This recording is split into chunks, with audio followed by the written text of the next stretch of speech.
So we will begin with the star of the show, walnuts. Get your walnuts, put them in the blender, blend it until you have the consistency that you like. You can go very, very fine. I'm going for a little bit fine with some little pieces together. Veggies. Chop up some garlic, finely chopped, together with 1 onion and 1 chilli, also finely chopped. And then so same story for the ginger. First you slice it in sticks and then you slice it again to get some little cubes. Lovely. Now the carrot, with the carrot you just grate it because it gives a very fine texture. And now it's time to fry the veggies. So put some olive oil in the pan, put everything inside except the carrot, and then start to put some spices. Do whatever you like. I will list down in the caption below what I used. Toast the spices first for some extra flavor, and then we're gonna add the chopped walnuts. Mix it a little bit around. Once that is nicely mixed up, add some tomato puree and followed with some water, just to make it a little bit saucy, you know. Now in this stage, please add your carrot because I forgot to film it.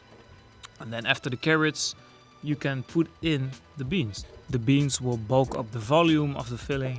And now once that is done, everything nicely incorporated, then it is time to start rolling.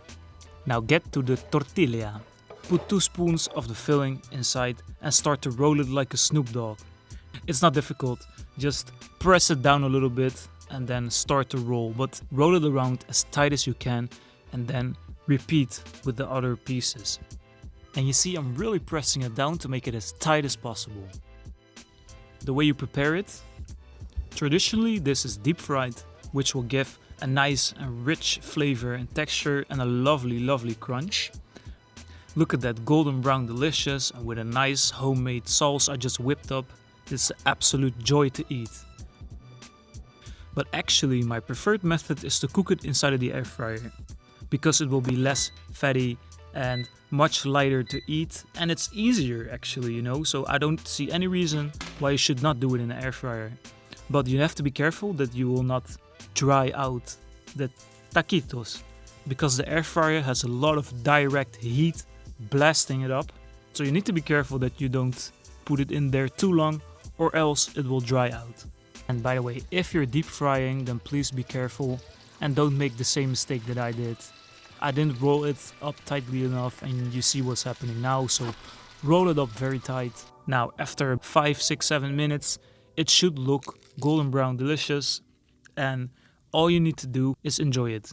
Make a nice batch of sauce of your liking, put some mayo, put some mustard, put some ketchup, whatever, and then start to devour those beasts. I guarantee you, if you give this to people, most of the people will like it and they will finish it down very quickly. So what you waiting for? Let's make it, don't break it, and see you guys next time.